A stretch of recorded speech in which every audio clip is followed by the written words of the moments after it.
welcome to the Texas Metal Show. I'm your host, John fucking Winningham, and on this episode, we talk to Houston Thrash metalers, the Scourge. On this episode, we talk a little bit about Kate Bush, Tori Amos. We make fun of a man for being afraid of amphibians and laugh at someone's heart problem. Also, this is the last interview we did with our old equipment. What you are hearing right now is being recorded on our brand new fanciful equipment. So there will be a bit of a difference, just giving you a heads up.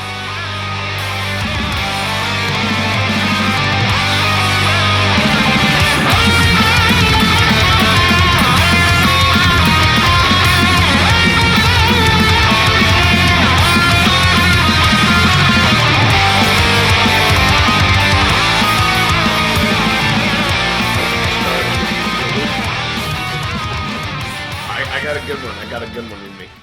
All right. It's my pleasure. Tell me when. Hold on. Just say Andrew, a.k.a. Mr. Scream. Okay. Yeah. There you go. It's my pleasure to introduce Andrew, a.k.a. Mr. Scream. Yeah!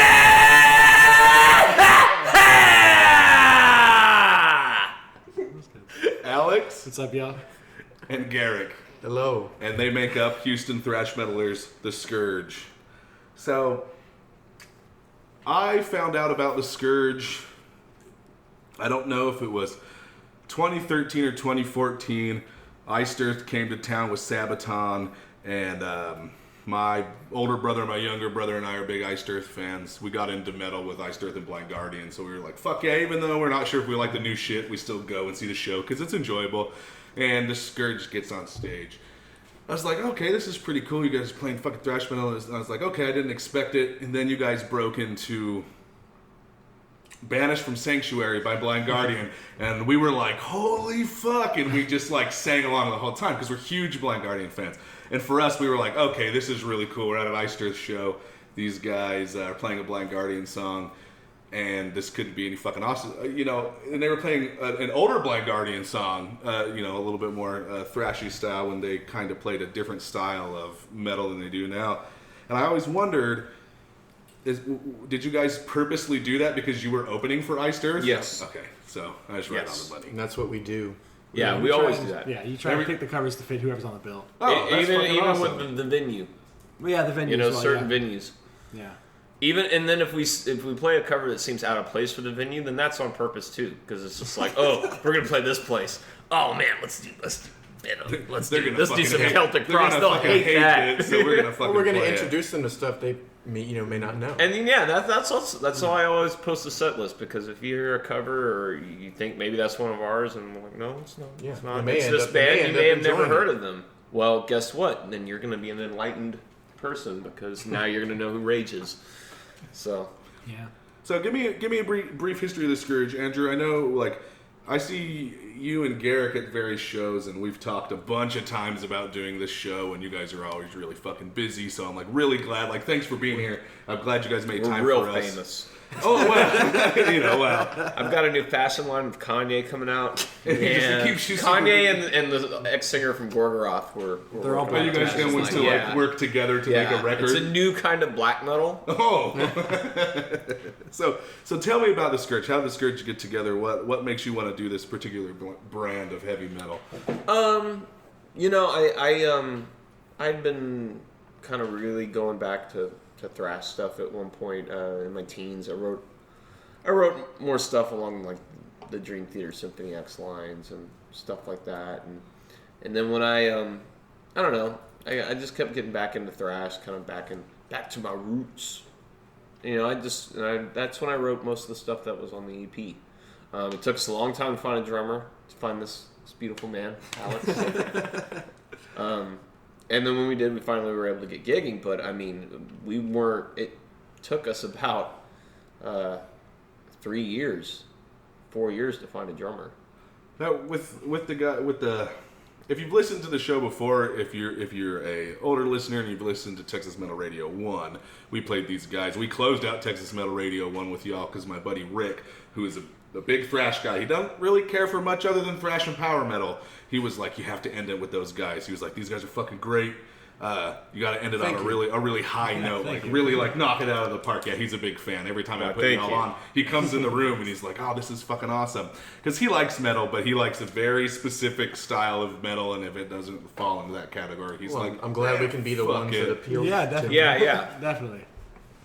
Well, that was kind of the idea too. It's like when you're writing stuff like around those progressive metal lines, like Symphony X and Dream Theater, it's okay to transcend metal. It's okay to have the pretty ballad part and the part where Russell Allen's grabbing the grapefruit and he's singing from his heart and about how he's gonna go to hell to save his love and all that. This is a recurring theme if you're not a Symphony X fan. But then he gets angry when his PlayStation. Yeah. But when his PlayStation's not working and he's dying in Assassin's Creed, we got a problem, But I wanted to write something that didn't have that. I was like, I just want to write just metal. It's not supposed to be anything more than that. And I think when I started doing that, I just kind of relaxed and eased up, and I think my songwriting got better, and it just worked for me. Did you write? Was it the EP has five songs on it? Yeah. Did you write every single one of those songs? Yeah, I had help from my boys, but yeah, a lot of those songs were written back in 08, 09, 2010. I mean, it didn't come out till 2014, but a lot of those songs were pretty old. Oh my God! Stop the recording. Stop it. This podcast is over. I just got a Facebook message, guys. Might be this chick I'm trying to bang. We can't accept this unprofessionality. Nope, it's a dude. Never mind. So, Alex. Yes. How did you get involved with the Scourge? What's your story on meeting? This is a good story. This is a good story. It starts in just a beautiful place. Yeah. So, I was going to college for recording, and I was playing with like this singer-songwriter chick, and it wasn't heavy Name metal. her promoter. It wasn't heavy metal at all. Well, who was it? Her name was Carrie Koiser. Is she still around? They made an album she's still called playing music. Blueprints to Infinity. Yeah. Oh yeah, that sounds really out there. A little spacey. It's not. It's not. It's definitely not. No, But there's it's southern still, indie rock. They're still friends. I mean, I don't know Carrie, but I'm still friends with Rebecca. Yeah, I'm still friends with Rebecca. Anyway, we digress. Carrie, Rebecca, I hope your careers are wonderful. Alex, So onto the Scourge. Rebecca was teaching guitar with Andrew here at Texas Guitar Company. Rest in peace. And and so Andrew kept talking about how he was about to leave town because he couldn't find a drummer. And Rebecca was like, "Well, I know a guy." So you being unable to find a drummer, your natural next step was like, fuck this place, I'm gonna go somewhere else. Well, okay, so at that time we had been practicing. At that time, that's still when Johnny was in the band, our other guitar player. Now we're down to a 3-piece. But so at this time, it's me, Johnny, Garrett. We'd been rehearsing for a year, just with no drummer, just in the bedroom. Making love after. I was gonna say, Garrett does the best work in the bedroom. Yeah. We did amazing work in the bedroom, especially after a couple of 40s. But we did that for a year. We tried out maybe 2 guys who were total duds. And, yeah, it was just horrible. And we started just like, okay, well, we need to go gig. We need to get out and play. So we started doing cover stuff, cover bands, tribute bands. We started a Dio tribute band with one of my favorite singers, Urban Breed from Tad Morose. Name drop. Well, now he's in Sirius Black. Tad Morose is pretty old now, Sirius Black. And, he's one of my favorite singers, and we were working on this record together that's still, it's just like the Chinese democracy. But he lived in Atlanta. He was from Sweden. He married a woman from Atlanta. Anyway, it was getting to this point where it's like, I could just move with him because this is there's nothing for me in Houston. Right. I can't. It makes sense. We're just wasting our point. And Garrick was pretty much down, because he didn't have that much tying him down here. And then Alex is You didn't have anything going like on. a shining. Well, you did it. You're living in heaven. A shining beacon with a I mean, no, we didn't have. Wait, so you're Jewish? No, I'm not. Oh, okay. Everyone thinks he's Jewish, though. Well, everyone thinks I'm Jewish, yeah.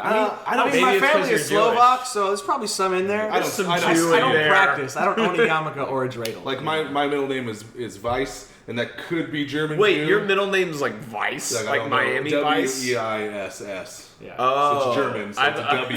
Come on, man. I was like, I was just picturing your dad like as a member of the Vice Squad. It was just like, name my boy Vice, That's right.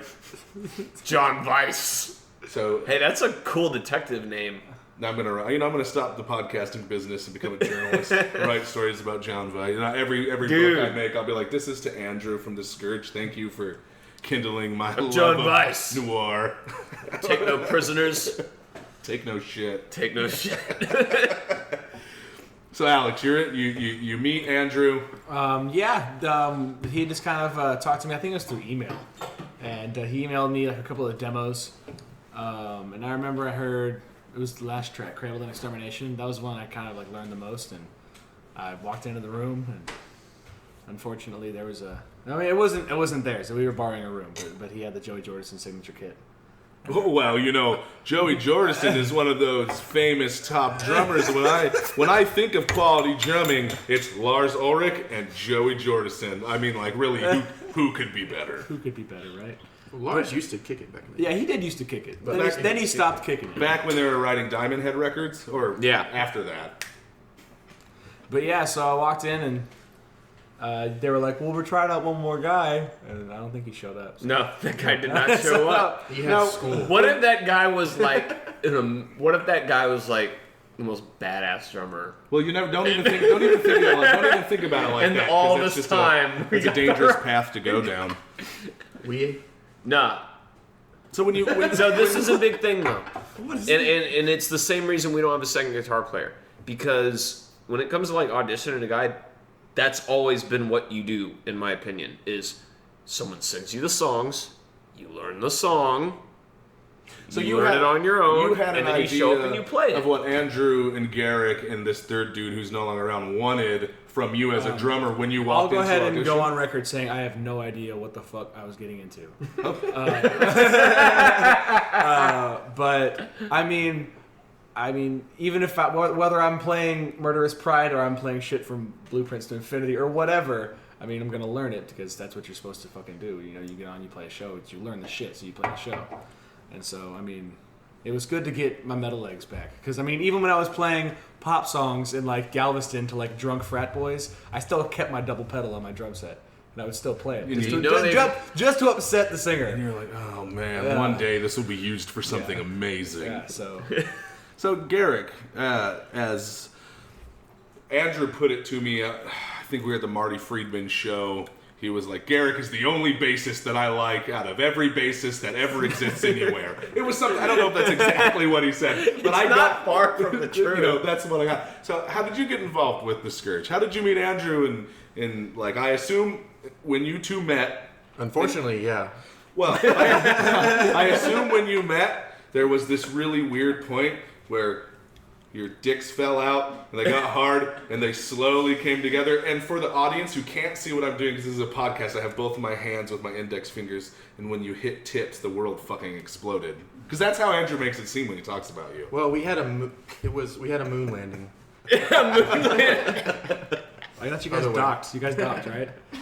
No, it's butt to butt. It was butt to butt. Oh, I've not heard of that. That must Yeah, moon landing, yeah. Okay, that's a new term for me. Put I'm your gonna cheeks start together. using it. No, I've known him for like 10 years now. Unfortunate. And back in the day, we were into the whole like Melodeath thing, Dark Tranquility, In That's Flames, the first Hypocrisy. band that popped in my head was Dark Tranquility. Yeah, we Yeah. loved I've been Dark listening Tranquility. to Damage Done. Yeah, Last week I was just jamming Damage the treason Done. wall. Yeah. You can just really, when you listen to Dark Tranquility, you can just bang your head. Like, it's just pure Yeah. bangy head. We were really That and Character were out. Yeah, Character was the new album. Yeah, and then That takes me Fiction back. was coming. But we out. met because So I we're, what, you guys burned are like burning 15, down the 16 years opera. old? I was 16, he was 18. Yeah. That story, There's right? a spark in his eye. Wow. He was 16. He was 18. It's like when John Schaefer met Stu Block. He saw that spark and it was on. But so we started a Melodeath band, finger quotes, band. We never went anywhere. Yeah. But that's kind of how we got started playing together, and obviously that never came to fruition. But I still played bass, and he still played guitar, and then, like I said, we got more back into the thrash stuff. We went through a whole phase where we were just checking out all these old thrash bands that we hadn't listened to, and I still listen to classic rock on the side, and the Dio stuff really helped me because I had to learn most of that by ear. And there's actually some serious bass playing happening. That's that, really. And then it became the Scourge after the Dio tribute. Yeah, Harris, Steve Harris, Geezer Butler. Those are my guys. I listen to the classic stuff. That's kind of how I cut my teeth on everything. Well, before you guys came, Andrew and I were discussing like metalcore, deathcore, and mostly what we don't like about it. And I had spent an earlier part of my day at the house getting high and just like talking to people on Facebook and listening to music. We can do that, by the way. Oh well, I'm not definitely. It'll make the interview better or worse. It just just depends. Can we do it here? Or do we have to go in there? No. We So, can do it in here. so I was thinking, and this is just kind of a generalization. So if you are a metalcore fan or a deathcore fan listening to the show, I mean, like just not my thing. I'm not saying it's bad. I'm not saying your favorite musicians aren't great musicians. I'm going to say it's bad. We tried to, at the Texas Metal Show, we try to embrace everything, but it's difficult sometimes. Very, very difficult. Hey, there's nothing wrong with having You like what you taste. like. You like what you like. And one of the things that always struck me about those types of bands are like the people, their fans, don't know their metal history or like where things came from. And so when we talk about people like Geezer Butler and fucking Steve Harris, it's, that is very common in what I would call like real metal, quote unquote. You can't see those because we're on the radio. That's why I don't like that music. Because when I hear it, I hear people who don't know that stuff. It's usually made by people who are ignorant of classic rock and classic metal. I love Papa Roach. And I'm not at the anyone and can I'm not love at the Papa same Roach. time not being like, come on kids, you got to listen to your classics. But Come on, kids, you gotta listen. come to on kids, you got to listen to your classics, man. Like come on, I feel like it's really, important to you know should where the want to. roots, like you should want where to, the music yeah. came from. And we earlier were talking about like our age, right? And there was a certain point when I was 10 and I got into Kiss, I decided to sell my Our Lady Peace and my Smash Mouth and my Chumbawamba CDs and my whatever. And I bought Kiss CDs and Dio CDs and AC/DC CDs because I realized that I like this music more. With the other stuff, the Smash Mouth and the Chumbawamba, I was just skipping. I wanted to hear the single, and then I didn't give a damn about the rest of the 13 songs on a damn Smash Mouth CD. I just wanted to hear Walking on the Sun. This is pre-All-Star. Old school, right? Old school. Yeah. Pre-Shrek. Pre-Shrek 2. Yeah, before everyone knew who they were. Yeah. Oh, I was early on that. Right? Same with Blink-182. I was early on that, right? Nothing past Dude Ranch. I heard they put out a new Dude album Ranch and it's and supposed to be older, pretty right? great. Now But- I don't understand But that. I never listened to the rest of Dude Ranch. I listened to Damn It and that's it. The rest of the songs I could care less about. When I put on a Kiss album, You were listening to the entire record. and if there was a song I didn't like, I hated it. Almost to the point where I still loved it. Like Do You Love Me? That's a horrible song. I still hate it, but it's burned in your memory with how horrible it is. Still catchy. Yeah, and now I've come to appreciate Great Expectations as well. But It's a funny song. oh, it's genius now. It's my favorite song on the album. But yeah, and so I was so bitter about being my age and missing out on so much music. It was this quest.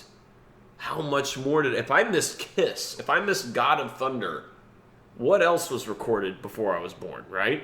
And all these bands have like 20 albums by this point almost, I remember Half of them aren't even doing my anything stepdad had anymore. every AC/DC tape all the way up to Who Made Who, right? And there was this one day I wanted to hear, I knew the song You Shook Me All Night Long, but I didn't know what he was saying, I heard on the radio, and they never would say the song title. So I just knew, yeah, send me on in. I was like, what song is that? And one Saturday, I listened to every AC/DC starting from the first album to find that song on tape. No skipping, right? Well, it was difficult to Tape, skip. yeah, For yeah. all you youngsters listening to the show, but it was all cassettes on were really tapes. hard. Yeah, so you just didn't bother, right? just listen to the So whole one day I listened to like the first 7 AC/DC albums in order until I got to Back in Black, and I was like, oh, There it is. Like 4 hours later. You know, That's how we had to do it. 10-year-old you sounds a lot better than 10-year-old me. When I was 10 years old, I was listening to like DC Talk, which is at one point a Christian rap group, but then they moved from Christian rap to Christian. We grew up in a very godly Christian Did you home. listen to Carman? No. JC's in the house? Who's in the house? JC's in the house. And the Space Jam soundtrack. Oh, so yeah. you're already one-upping me when you're 10-year-old me sucked. Then maybe a little crash. I did like 10-year-old me sucked. I did like that R. Kelly song. Oh well, I used to sing it when I would like try to like dunk, I believe I can. because fly. I believe if I sang it, You could dunk. You could get that. but I dunk was in. such a white boy that I just Space Jam. Oh, never God. be able to. man. There's Those are no just verse that- in that song I think about I how still white have it kids on can't VHS. dunk. You know, Poor that- John that's one of those Stockton. movies that you take with you. You know, we're all close to 30, I assume. No, Yeah. you look. How old are you, Alex? 24. You'll be there one Garrett? day. I'm 4 years away from 30. Oh, so we're getting close. I'm 30 Let her now. out. I feel fucking old. There's a cat. She wants out. She's ruining our podcast. No, Or Space Jam. They're- God.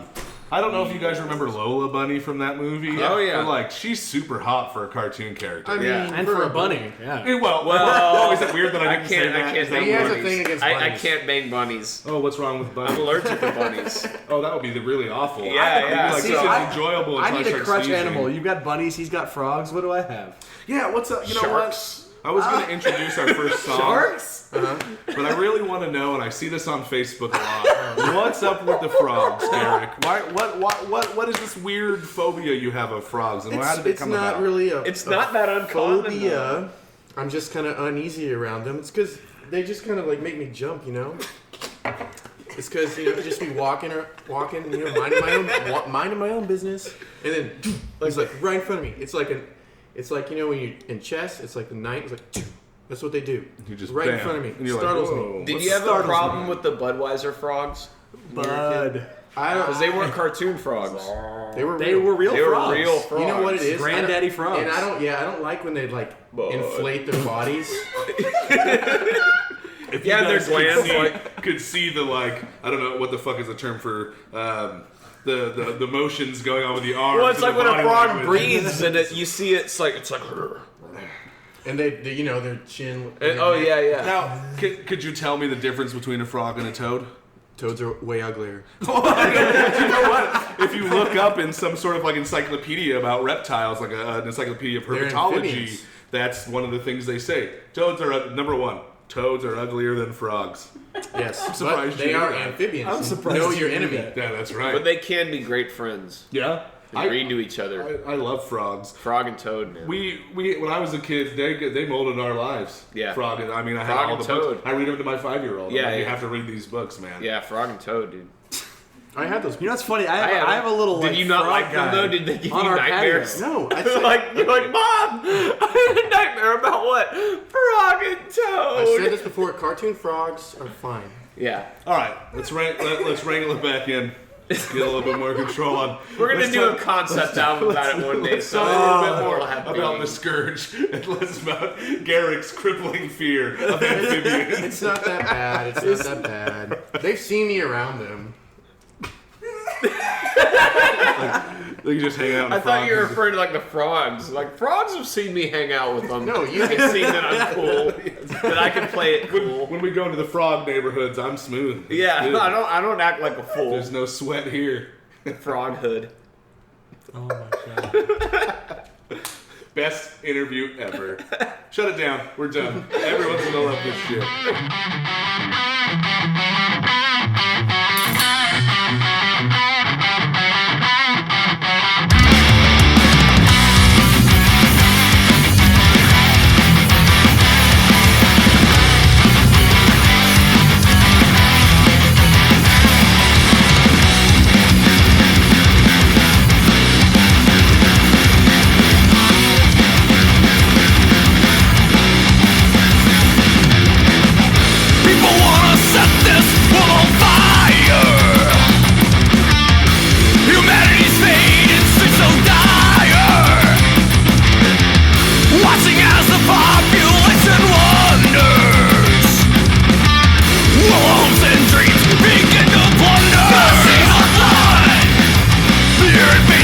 swarm of flies and prophesy.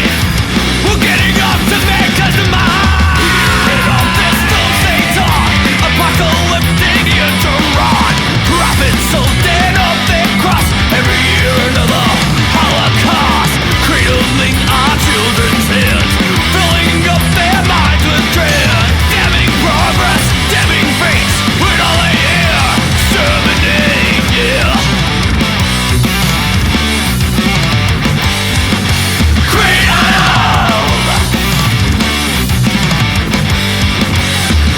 Of a woman, pretentious, anti-human liars. Mass hypnosis escalated higher. Yes, society was growing stronger. The vermin of this earth had to pull it under. The seas of blood. The invaded blossom of flies and prophesy. We're getting up to mankind's demise. And on this dome they talk, apocalyptic interrod. Prophets so dead up their cross every year another Holocaust. Cradling our children's heads, filling up their minds with dread. Damning progress, damning fates, they're only option celebrate.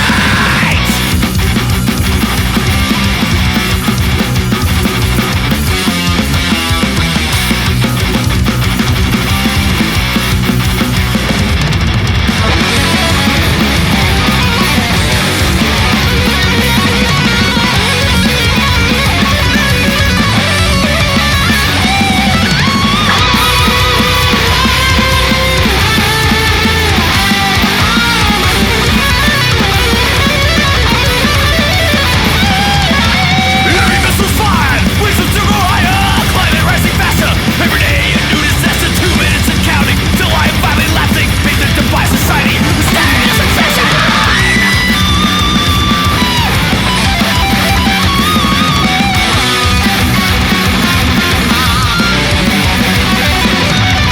Hearing all this dome they talk, apocalyptic interrod.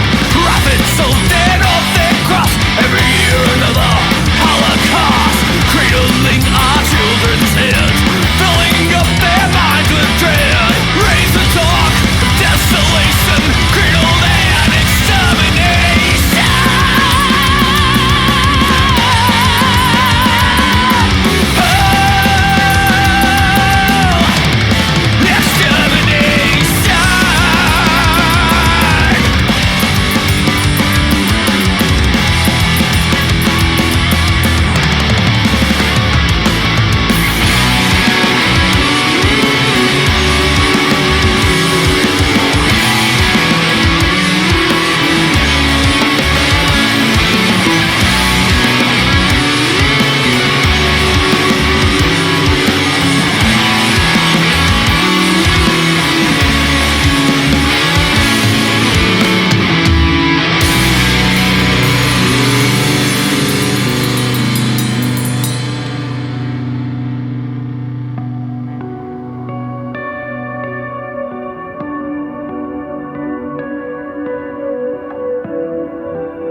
That was Cradled in extermination.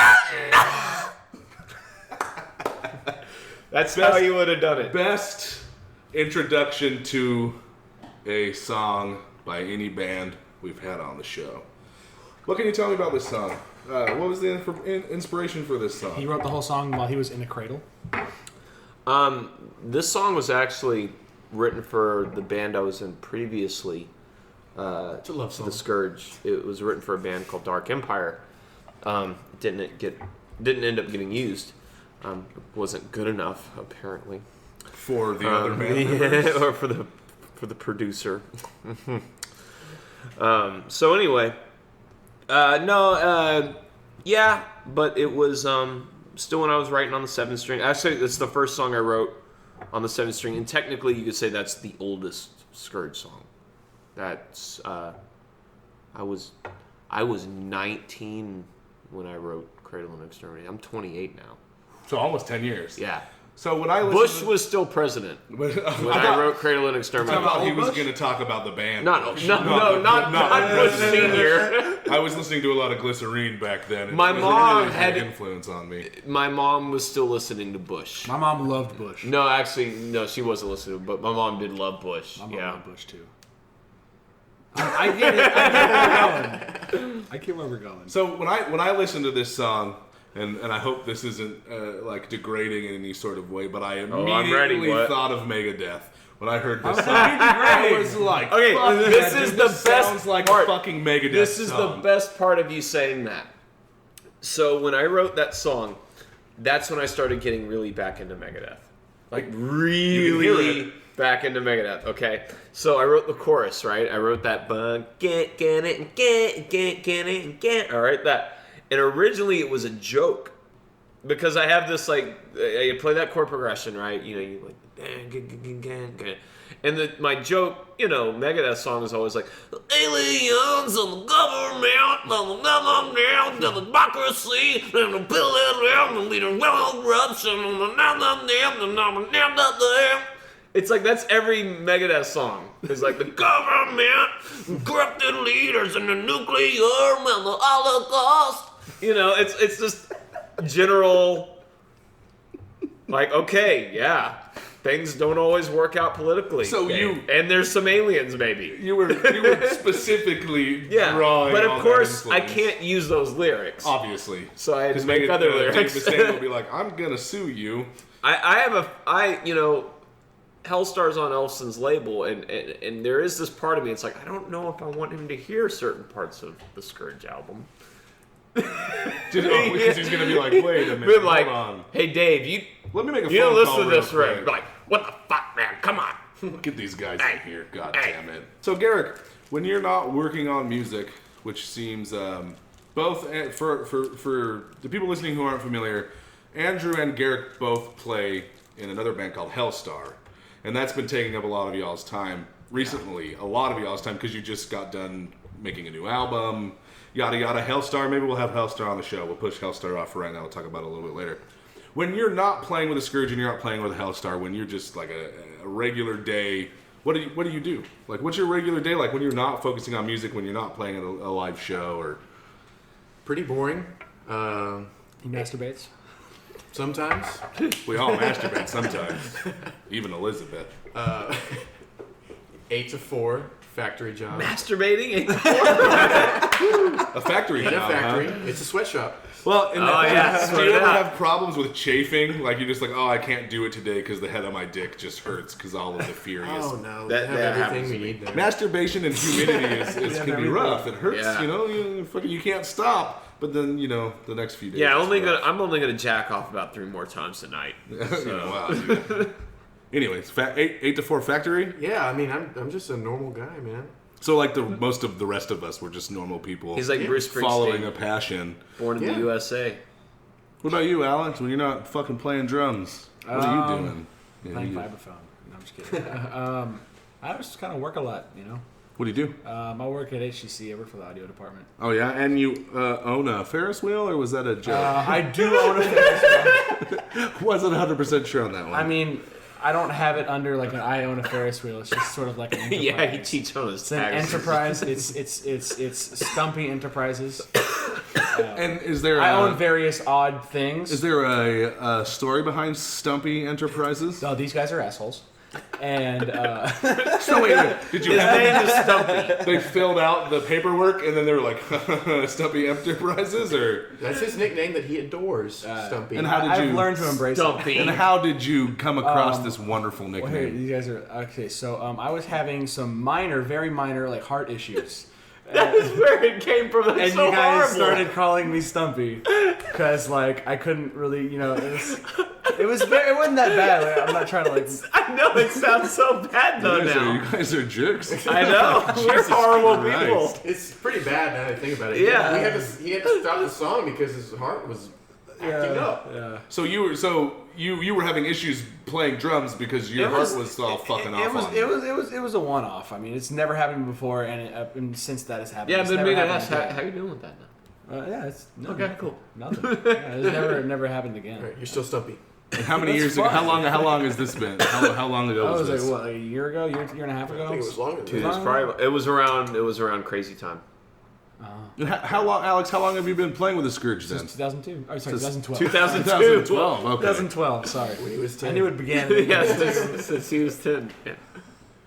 But yeah, since about 2012. That was when I moved away from the whole, It was Crap rock, 2012 indie rock, because pop. I mean, we I thought still the world listen was to gonna metal. end. You know what I mean? Oh, he still listens to metal. Everyone, it's okay. He still listens what's to your- plenty of Evanescence. They're one of my favorite metal bands. I did that to jerk off too. They're heavy as heck. Yeah, they really are. Hey, man. Like and Lacuna Coil, like they come close, but they're not quite as good as Evanescence. For 80 songs. So what? So many girls in 8th grade were into that song. Alex, what metal do you jam? Like when you're just hanging out by yourself and you're like, "Fuck, I need to listen to metal." Well, Like, I mean, I was the first metal album I listened to when I was playing drums was Kill 'Em All, and so I mean, that's one of the best Diamond Head records that wasn't written by Diamond Head. And everyone hates, like, people will hate on you for saying that, but, like, I don't think that's a bad thing.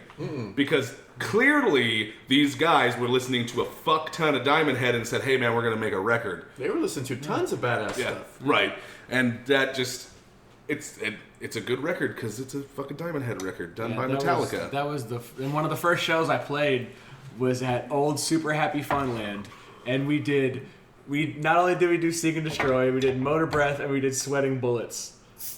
I mean, obviously, I was like 15, so it was probably terrible, like just god awful. But do you remember it being badass? Yeah, I had just gotten my double pedal, That's all that and I was like, oh. But I'm pretty sure it was terrible. And it was Super Happy Funland's like a big hippie joint. There's a lot of people who like go there who like love like the Grateful Dead and Fish and other awful jam bands. Yeah, I don't understand that I kind don't of get music. it And either. I don't know why. You know what I just mean? don't It's get just like it. write a fucking song.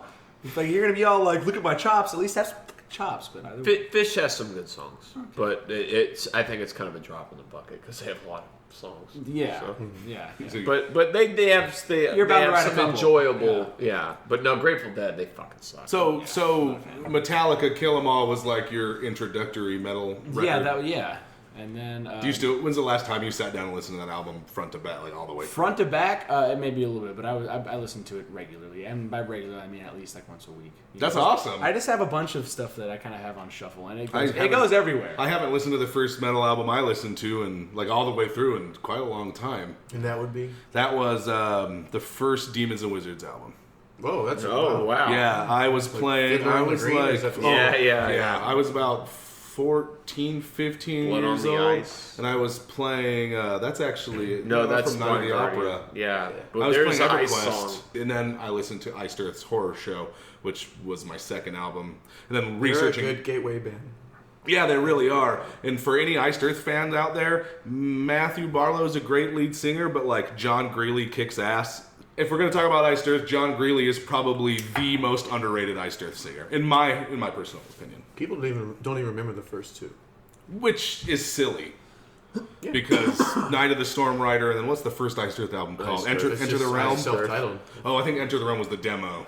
Anyway, they're great records. If you've never listened to Iced Earth and you want to listen to some like American power metal, at least that's what I would consider them, they're a good place to start, I think. Although I'm sure there are probably better American power metal bands than Iced Earth. I was laughing because he was putting his beard Oh, down. I thought you were dogging on Iced Earth. No, he was putting his- he was If putting that's his the beard case, you're down gonna have with- to leave. with I mean, two- just- Oh no, I'm being quiet on Ice Earth. Oh, well, tell me, Andrew, tell me. Why is it okay if he does it? How do you- Why is it about okay if he Ice Oh does it? no! This is a whole episode. Okay, so we won't. Okay, so we will come back and I will do an Iced Earth. We will episode, do and why we will- Andrew doesn't like Yeah, Ice this Earth. is why Andrew doesn't like Iced Earth, because all the songs sound like this. Okay,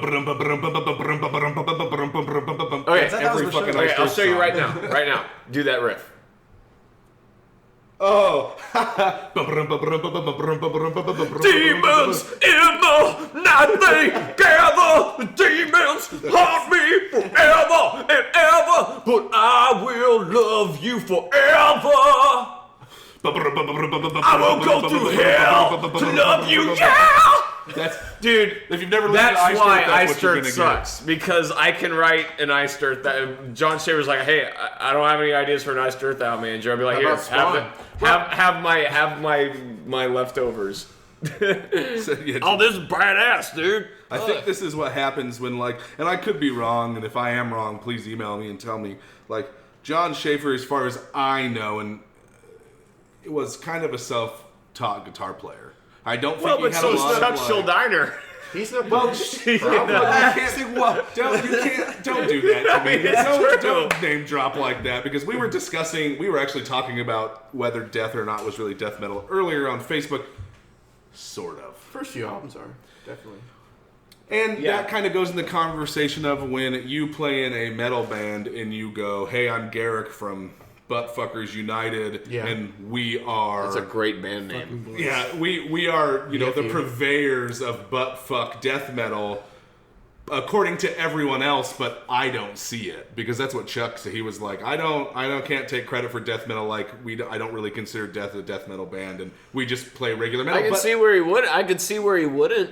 And I think at a certain point, it did transcend death metal. Well, and when you talk about American death metal, Death is the first band you talk about. But I think they should be. Just because he doesn't see it doesn't mean he's right. Look at Lemmy. Yeah, Lemmy would always be like, "We're just rock and roll." I'm like, dude, fuck off. Dude, I mean, he's right. They were just rock and roll, but then they're metal as hell.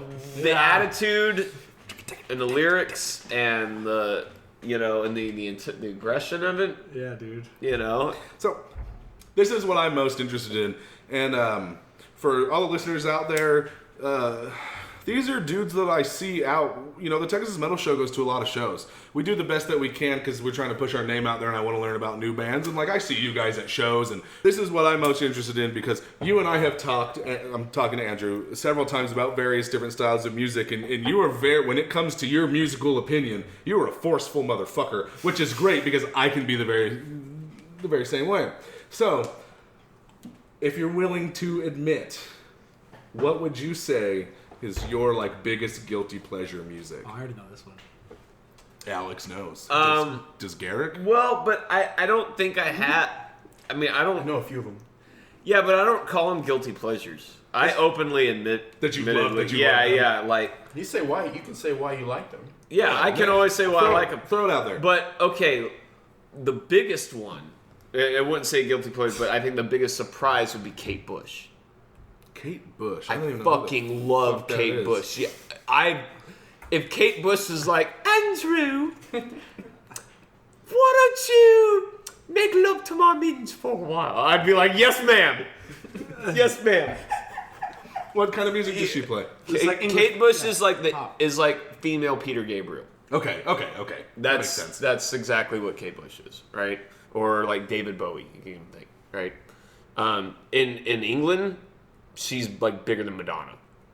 She's bigger than Michael Jackson. She's bigger than Celine Dion and Britney Spears put together into a big giant ball. Disgusting I mean, it's a big deal, right? It's a big deal. She's like the queen of music. Where did Kate Bush? How was Kate Bush introduced into your life? Through Peter Gabriel. That's my favorite songwriter. My favorite band's Genesis. Peter Gabriel, Genesis specifically. So I'm a big Peter Gabriel fan, and she did guest vocals on songs like "Don't Give Up" and "Games Without Frontiers." For those familiar with Peter Gabriel, so yeah, and then my mom liked Kate Bush, and then as I got older, like it was really like around last year, I was watching a BBC documentary, and I never really like dove into her solo stuff, her material, not just stuff she guested on, too much, because Angra did this awful cover of Wuthering Heights, which is like her biggest song, and it's just horrible. And I was like, oh god, I would never want to listen to Kate Bush because this is the worst. This band, this Angra did this so worst. Bad. This was a bad idea. This is like Johnny B. Good, Judas Priest bad. But then I dove into it and I just became obsessed. So that's a big one. That's like the biggest one that comes to mind as far as like a guilty pleasure. But you know, I thought Tori Amos was more. well, but I'm a huge Tori Okay, Amos but see, Tori okay, Amos right there. Tori Amos is the American Kate Bush. Okay, and I like Tori Amos is like no. Okay, then you would love Kate Bush. I guess Tori I'm gonna have to Amos. do some research. Tori Amos is trying to be Kate Bush, but like more intense. I don't know, man. She was. Some guy did some horrible 1980s like, you know, She's All That kind of movie, even though that's not 80s, but like someone like took her to prom, That's like carried, like 80s. Tori Amos was like carried, but she wasn't telepathic. And But she couldn't didn't kill go on a everyone. horrible murder Yeah, spree and, she like, just got destroy the pig's whole blood town. dumped on her, and then wrote a bunch of songs. Then cried. Yeah. A lot. But that, you know, Tori Amos is good. Yeah, but that's along the same lines. Yeah, when I'm feeling like a lesbian, I listen. When you're to feeling Tori like a Amos. lesbian, yeah. you listen to Tori Amos. Yeah. I recently got a couple of her albums on vinyl. I found them at Dude, half price book for Little like Earthquakes, $15. man. Fuck yeah, Little that's where it's Earthquakes. at. And there, you know, how I got into Tori Amos was from Pain of Salvation. Because Daniel Gildenlow from Pain of Salvation was like, Tori Amos. And then when I heard Tori Amos, I was like, this totally sounds like Pain of Salvation. You know, and then when I got into Kate Bush, I was like, oh, it's like Tori Amos, but like even cooler. Like, you know, it's like more 80s and trippier. You know, Tori Amos is something that's come up once or twice in a couple of the other episodes, and it's funny how she follows me, because I've been listening to Tori Amos since I was like 13, 14 years old. I love how you didn't expect this to turn No, into a big yeah, Tori like, Amos that's- discussion. you know what? Like, Garrick has nothing to say about Tori Amos. And Garrett, how do you feel about you've never heard her cover of Rain and Blood? no opinion. It's disgusting. She and does a lot of Kate Bush slow covers, too.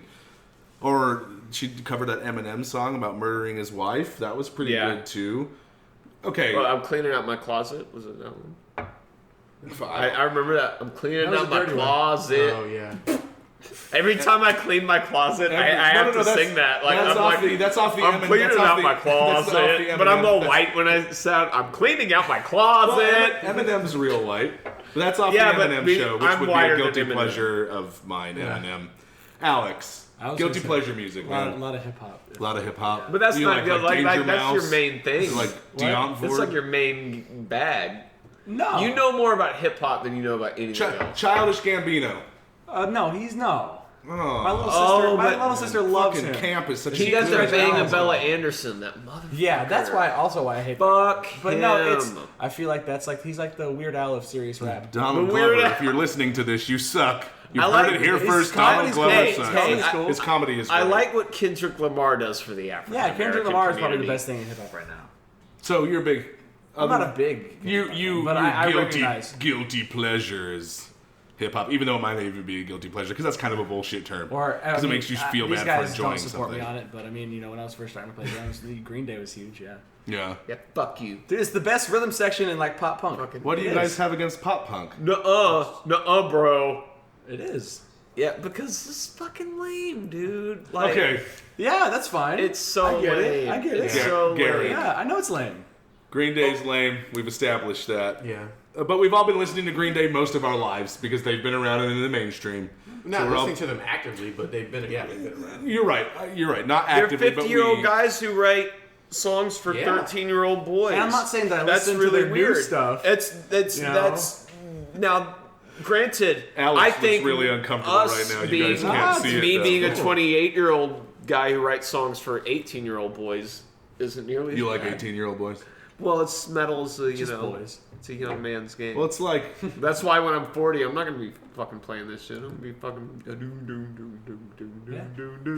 you're gonna change. You're like I Can't can't. play jazz. Garrett. Guilty pleasure music. When you want to get away from listening to heavy metal, because that does happen sometimes. Not really. Not you don't- too you don't much ever- with him. You don't ever go. I want to listen to something when you get different. really drunk, you go Motown. Okay. But it's well, not guilty pleasure. But that's not No. what people. Well, guilty expect. pleasure may be a shitty term. Yeah, It's how it's written okay, right here. because but like it may I'll just be give a you the shitty like. term. I'm not like the guilty. I feeling am guilty of it. here. I Okay, enjoy it. You how love about it. this? How about Like, this? Deep down inside Is you. there something that you know is crap that you still like? Dionne Ford? Probably New Amorphous. Yeah, I mean, there's bands that I'm like, this sucks, but I still like it. Well, Yeah. and we talked about this a That's little bit earlier. different because see, Kate Bush doesn't suck. Kate Bush is the best female songwriter who ever lived and walked the earth, and should be an influence for all women All right, let's everywhere. move past that. Yeah, Kate No, Bush, we're going to I'm put just that saying. in our pocket and I'm not just bring it saying. up again. But- Andrew loves Kate Bush. But I do have things that I like that I know they suck. Like, earlier today, we woke up, Elizabeth and I very rarely have the weekend off. I work a regular 9 to 5, although my 9 to 5 is 9 at night to 5 in the morning kind of job. And I only work like 30 days a week. I only work 30 days Wow. a week. I only work like 30 hours a You week. need to rest. And then when I have to work more, I get real grumpy because I hate work like most people do. Well, yeah, if you work 30 days a week. It's fucking brutal. And she, what she does, her schedule's all over the place. It changes where mine's always set. So we have this like excellent 3-day weekend together, which we rarely ever have. So we went out and ran some errands You together. decided to this morning. come here with us. Oh, which I was really excited about. I've been trying to get an interview with you guys for a little while. We've talked about it a couple of different times. Yeah, we're So doing it. we were listening to Korn's greatest hits. They we- have those. No. That's just what the album. That's just what the album's Did it called. have Daddy and Hey Daddy? No, I don't. I no, hold on. Daddy's my favorite song. I'll have to Brendan. look it up. Hold on. I It got it on my phone right hurt. here. You did it. It hurt. You did it. Fuck So that would you. be a guilty pleasure music of mine. Korn is not something I listen to a lot, but growing up, high school, Korn, Slipknot, Limp Bizkit. Yeah. When I was listening But you're to shit. acknowledging that it's bad. Is that what you're Yes, it's Yeah. not great music, but I can listen to some of those So tracks maybe and that's get it, like, exactly- really I enjoy mean, that's it. how I feel about Stradivarius. Yeah. You know, like if I'm feeling silly, if I've had a few beers, like after this, I might be like, dude, let's listen to Father Time. You're like, ooh. Let's listen to 4,000 Rainy Nights. Mm-hmm. And then after about 3 songs, I'm like, okay, let's put on Slayer. I'm just joking. Like, let's watch this out. Is it bad that Slayer bores the shit out of me? Like, if we're not listening to Live Undead or Hell Awaits, like, I just don't give a fuck. Is there something wrong with those me? are good albums. Those are though. excellent albums. Those are but excellent. after that, You don't like what's- Rain and Blood? I do like Rain and Blood, but is that what the album's called? Ceremonial Slaughter 8. Like, I will only Angel of listen Death, to like Answer Every Angel of Command. Death and Rain of Blood, and I will just kind of like not listen to the whole Oh thing. no, I would listen to the rest of it. All right, we're going to take our second musical break from this wonderfully diverse and overwhelmingly fantastic interview we're doing. This is Fuck with Fire!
with fire. What's the inspiration behind this amazing song? You're very unique. Go on. Oh, you're gonna love this. No, this is one of my little political songs. I don't do the Facebook thing. I try not to get too. It's crazy. I Well, understand completely. It's because like my dad's side of the family is very involved politically. Always has been, like, growing up, and it's like you can't do. There's no family. There's no one's watching football at Thanksgiving like normal people, and just like talking about how. Oh, did you see her bangs? They look like shit. That's how my mom's side is. Like, oh, her bangs look fucking awful. That bitch. And it's like her sister. She's talking to No, with my dad's side of the family, it all gets into the politics very early, and it's like if you don't agree, fuck you either just like I'm just staying out of this. Well, you don't want to get into it because if you get into it, then it's just like, oh god, then you'll be there all night. Right. And there's those people are crazy. And there's some people you can't talk about politics with. Yeah. Like I have a good friend of mine who's very right-wing conservative. I'm a little bit more liberal, but we can sit down and have a discussion and like nobody's upset afterwards. We're just regular there is people that, but it's just it's when some people are so far out of their fucking minds in large groups. You're mental. Either way. Yeah. It's just you're going to be talking to a brick wall. Right. And it's like, you know what? I only see these people once a year, maybe. They are right, and that is the only way. I see them once a year. They know that I'm not really into their thing, but okay, whatever. But I still write songs about it. But that's my that's like my outlet, And also, your views change. Over a period of time. If they don't, you're a piece of shit. They need to. Because there are things evolve and new information is given. You have to evolve with the inability to recognize that. If you get too stubborn about things, then you're part of the problem. It's like my grandfather. Why do I need computers? Computers, and it's dude, like, come on, they've been around for 60 years. And my grandma's on Facebook like a jackrabbit, and he's like, well, he's dead, but before he was dead, he was like, we don't need a computer. They're the devil, and you're like, what the fuck is wrong with you? Like, computers are awesome. Yeah. Now that he's dead, grandma's like, oh, fuck yeah, I can finally get on Facebook. I don't think my people that grandma's still ever say said like, fuck. oh, I'm technically challenged. I mean, that's not cute anymore. No, my mom is 20 years. awful. I mean, it's just horrible how. How do I use this phone? And you're like, Jesus Christ, that phone's 10 years old. What the fuck is wrong with you? She won't text me. Personal computers have been around for 20 years now. A lot longer than that. But widely available. But that song is very much what it is about. It's about the take from it what you were. It's not really like a standpoint. I tried to write it pretty open, but it's about all the founding fathers rising from the grave and setting the White House on fire and killing everyone in it. That's awesome. So that's what fucking fire is about. This interview's fucking great. I just want to throw that out there. If you're listening to I don't know if this is going to make it into the final cut. Not saying the final cut, but I just like the idea of zombies with wigs. It's not it's because it sounds very Tea Party heavy, and it's not that, but it's still really funny. The founding fathers, and if you're listening to the show, they're a bunch of slave-owning pieces of shit motherfuckers. The whitest, richest people vying for power, and in no way are they the paragons of good that people make them out to be. The paragons of virtue. Yeah. Blues funeral. That's a Maurice and Jan, if you're listening. I hope they do. I hope they do. Those are two of my favorite people to talk to. Myself. Jan thinking loves of boys. Jan loves all sorts of things, and I would not be surprised. Well, Jan's a lot like Michael Jackson. Yeah? There's similarities. They love the movie Home Alone. He still feels like a little boy. And I've noticed he's getting a little bit whiter. Yeah. Last time I saw him. Getting whiter? Yeah, I saw him this weekend, and he was a little paler than he normally is. Oh, I thought you said whiter. No, whiter. I thought he said whiter have too. A bachelor party.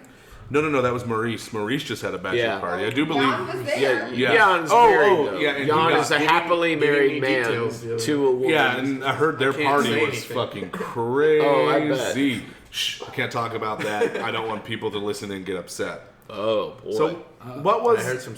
Yeah, okay. What was the very... Okay, so if you listen to The Scourge, if you have the EP... Please do... It's great. Yeah, please do that. I will post a link and you will find it. It's like $5 or $6. How much is it? Like $7?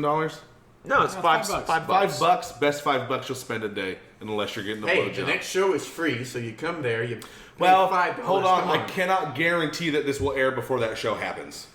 I can't Okay. guarantee that. So Disregard we can't push that show because I don't want to. Well, maybe that show will be free too. You never know. We're actually my buddy Rick. So we were listening to Cradle and Extermination today, and he walked in the room and he was like, "Man, are you?" And it was like the first just few like 30, 40 seconds of the song, and he's like, "Man, are we jamming Megadeth?" And I was like, "No, this is the Scourge." And he goes, "I fucking love those guys." And then he just walks out of my room.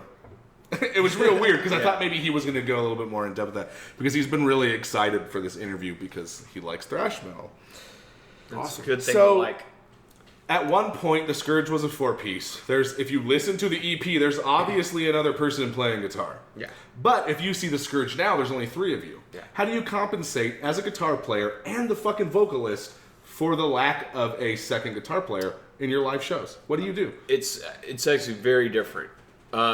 You play. I feel like I play a little bit more rock and roll. You think of like a lot of your classic 3 pieces, like even Hendrix or like Gary Moore.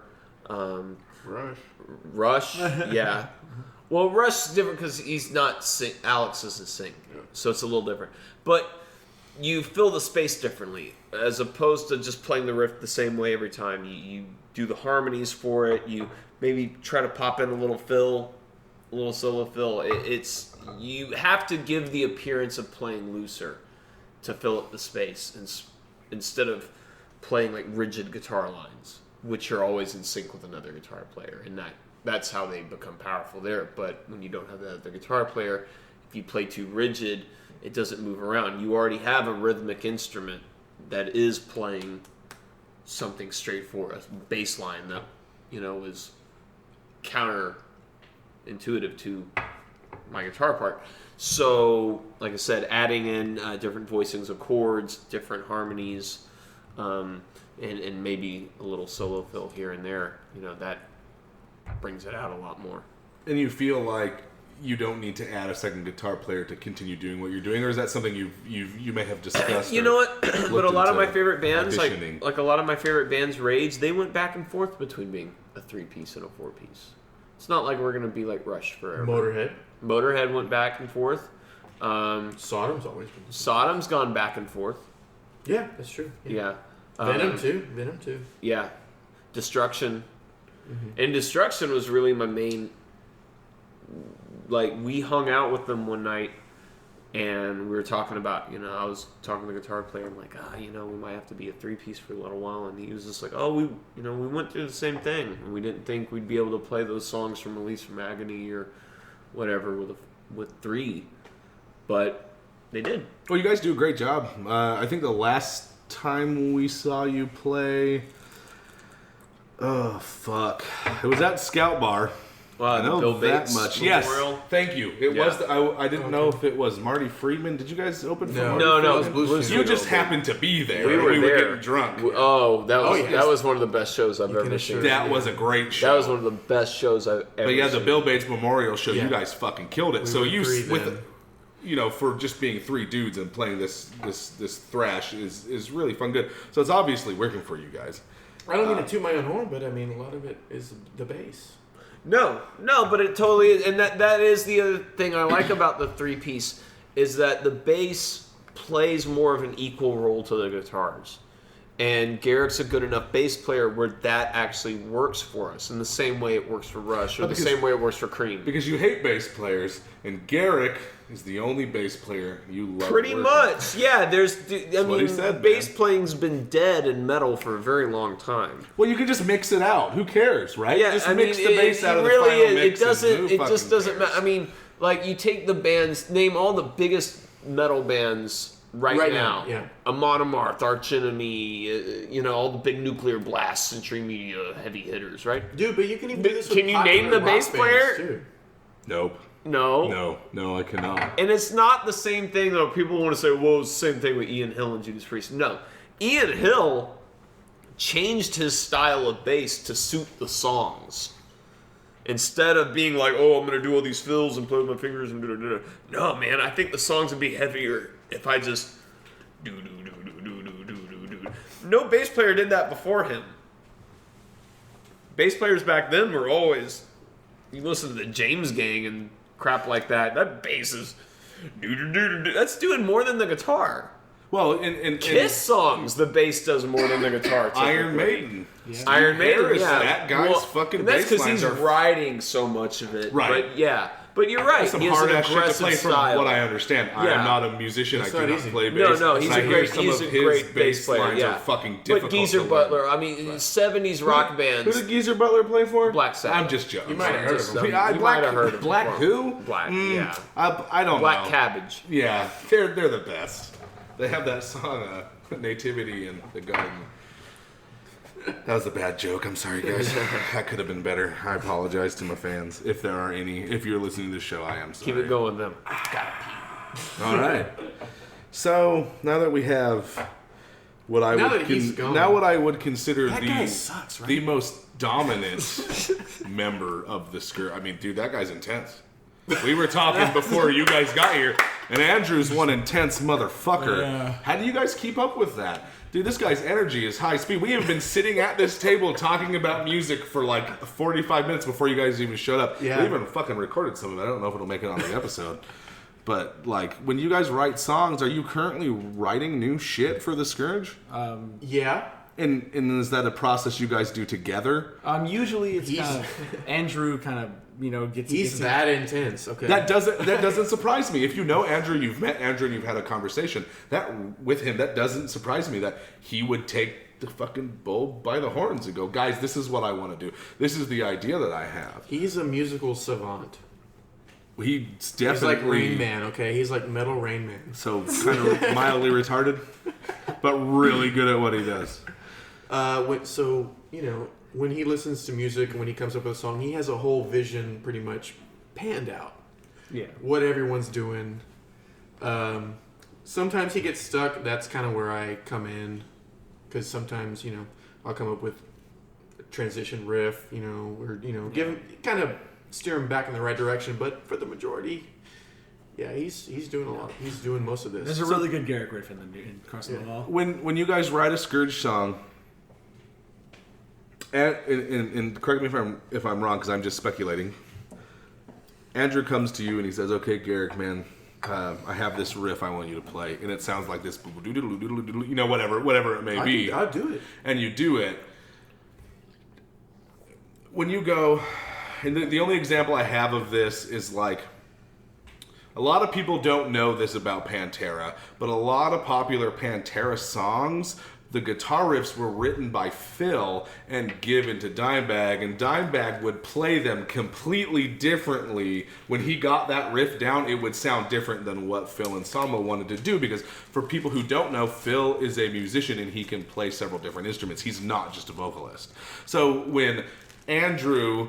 And the reason I bring up Pantera is we had a really long conversation about them on Facebook. When Andrew gives you a riff to play on your bass and you play this riff, does it come across as like, okay, I really like this riff, but maybe we could change these key elements to make it fit the song better? That's exactly it. Because, when he comes up with a song, he might have a bulk of it written or a good idea, but everything is still up for grabs, I guess, or, there's still room for suggestions. So if he would give me something and I'd say, that sounds really cool, but what if we did this note instead? What if we did this rhythm instead, So even though he's an incredibly intense guy and he has a vision, that's not a bad thing. And especially when it comes to music, and like we talked about earlier, if you don't like the way we're making music and you don't like what I'm doing, fuck you. And that's an excellent attitude to have when it comes to writing music. And before we even put the microphone on, that's Well, what you we have to talked write for about. yourself. Right. I mean, I always, and I don't think no matter how far this band could go, I'm always going to be like, oh, no one likes us. Well, I do that Like, too. we could be as big as Metallica, and nobody I'd be like, listens to man, this no one fucking fucking show." listens to us. Right? Nobody likes my show. They say Yeah. they do, but I don't fucking believe them. Yeah. So what's the, you guys are, everyone but Alex. I'm sorry, Alex, that you can't join this part of the conversation. I apologize. You guys are working with Hellstar. A new Hellstar album is like right around the corner. Supposedly, yeah. Supposedly. Yeah. August 22nd. Is that an official date? I think that's the date I was told. So Okay. I was told mid-August. with Hellstar, what are your plans for the Scourge? Where's the Scourge going from here?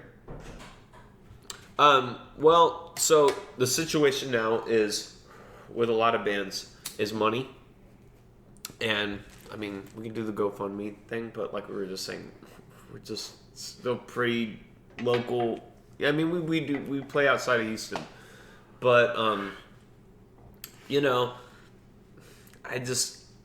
I feel like we can get this record done for less than what we need to do for like some Kickstarter. I think some bands are starting to, I don't want to say abuse that, but some of these bands I know have home studios. They don't really need you any to money. give them $10,000. Yeah, yeah. 70X. Yeah, take that. There's just some odd. Actually, that's what they spend on mixing. Yeah. I know they don't spend that on mixing. I know No, that's what they did. Yeah, They recorded everything at home. $10,000 mix. yeah. I know, but Jens Bogren doesn't charge that for mixing, mastering, and that's who does it. Like, it's not a lot of guys. There's a lot of great guys out there who don't really charge that much. So really, we've got a lot of Hellstar dates coming up in just the U.S., right, in the States, mostly the East Coast, and so we're gonna try to get drums recorded in like October. That's a big November. thing. Because we want to do real drums. Yeah, real drums, Which is a problem The last nowadays. album was like that too. Was real drums, and we want real drums again, but we just want an even better You drum both, sound. sounds better. hopefully. you both played on the last Hellstar album? Yeah, What do you mean? No, it hasn't been released yet. yeah, it hasn't been released. Okay, I'm sorry. Yeah. I misunderstood what you said. I apologize. Maybe by the time this We're talking comes about for the out. Scourge. Okay, Yeah. okay. I'm sorry. Yeah, the Scourge album is just going to sound different than the Hellstar album. Oh, and of that's course. important. That not just musically, but production-wise, sound-wise. Yeah. So I want to keep the two very separate. As much as I'm proud of the Hellstar stuff, Because it's the just Scourge is your baby. You That's- told me yeah, the Scourge yeah. is your baby Yeah. and you love it. So So be on the lookout. There is new Scourge coming. It is being worked on, It's- even though there are it's, other it's projects already going made. on. be patient. The writing. I mean, if you see us live, you're hearing almost every song from it. Yeah, the whole album is pretty much done. Yeah. We have one more song we're gonna start, working it. So it'll be 9 songs, but the 8 have been done for a while. I'm just gonna have one more. I have to use the restroom All right, buddy, just down the hall. because we're just gonna be me talking for a second, listening to the dog panting. What's the dog's name? Murphy. Murphy. Good old Murphy. He's been under the table almost the entire time we've been doing this interview. Scourge album. We want real drums. That's pretty much what we're waiting on. Yes. The fuck, Alex? Well, we need money. We need money. We need money. That's the main Send thing. the we're Scourge waiting your Give money. some money. That's the main thing we're waiting on. It's just money. Yeah. So how do you make money to work on the Scourge? Is the Hellstar gig pay you guys anything? Well, or? no, yeah, but that money goes to bills. Right, like the rest of it. like the rest of people. we have rent and mortgages. We're and young fucking- guys. We don't work Sick for kids, yeah. big corporations. Big God corporations, damn, I wish we could. If there's any corporations We listening suck, to this, There's any corporations that Eat a are dick. hiring. yeah, we will sell out to make money to make a metal record or a podcast or whatever. I'll work it might in be. your If you offer health mailroom. insurance. So in the future, no definite time frame. Just It'll come out next year. Okay, I so we're swear. looking at I swear, and I 2017. swear it's gonna be so good. Just be patient. And Andrew, you teach guitar, I do teach. and if guitar. anybody wants to learn how to I play sling guitar lessons like delivering pizzas, man. and how would they get a hold of you to You to can learn? get a hold of me on my Facebook. Jewish people. But I'm not gonna give my phone number Hey, I'm out. teaching Oh well, bass too. like if you have an email address or something, and Yeah, okay, yeah, you can reach me at andrewatwood2112 at gmail.com. Yes, Yeah, That's a great Rush. record. I was just listening Yeah. to it today, and it was That's like, all lowercase. I'm on my way But to seriously, Bangkok. I've got With- good rates on guitar lessons, buddy. You come to me for some guitar lessons, man. I'm slashing my prices like crazy. I'm crazy. I'm selling Is it guitars. because you need to make money? Is Yeah, that the thing? yeah. You need some fucking money. We need a Scourge album. And So buy Garrick, some guitar lessons. You do bass lessons as well? Yes, I'm also in dire need of money. and, Nothing why we- involving penises. I might stoop. okay. Just Let's- call me. Don't worry about that. Hash out the details later. Yes, I am offering bass lessons. Call me.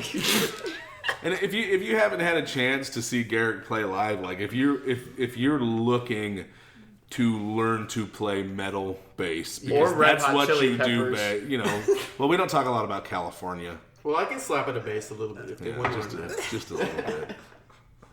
So yeah, if you want to learn how to play a metal bass, I would say Garrick is a good man to start with. So how would someone get in touch with you if they wanted to take lessons? Same way, you can find me on Facebook, and also my email address is smithgcs@gmail.com. So there you go. Alex, anything you want to plug before we say goodbye? His new book, his autobiography is coming out. It's called Hondo-licious. I thought it was going to be called Memoirs of a Small Jewish Drummer. Memoirs Who isn't of a Jewish? Stump. Yeah, With I was going to say trouble. Memoirs of a Stump. Yeah, that's good old where I would go. Stumpy. Stumpy's List. Stumpy's List. That's He good. he saved a lot of Jews on that one. Ba-doom-tsh. I was out there, saving all my people. Okay, look, I've been really looking forward to this. Thank you so much for being on the show. I can't wait to hear what both the Hellstar and the Scourge are doing in Thank the you future. so much for having us. Yeah, it was a really enjoyable boner. time. I had one earlier, but that's why I went to the bathroom. Oh, Take care. If you enjoyed any of the music you heard on today's show, you can get a copy of First Comes Destruction on Bandcamp. There's a couple of plugs I have to do before we go. We've got the End Hip Endant Music Festival coming up October 22nd. If you haven't got your tickets, pick up your tickets. It's going to be a great day of all kinds of badass music and some killer fucking Texas metal. Also, make sure you check out Maximum Distortion Magazine. These guys are fucking great. They do, I believe, an online magazine that features lots of good local shit. There's a lot of big name bands too, just metal music overall. Pretty fucking awesome. If you have any questions, comments, hate mail, or you'd like to see your band featured on the show, send us an email at texasmetalshow@gmail.com. One thing I forgot to mention, there is a CD giveaway contest attached to this episode. Check out our Facebook page for details on how to enter. Brothers and sisters, when the life giver dies, all around is laid to waste, and in my last hour, I'm a slave to the power of death. And always, hail Harris.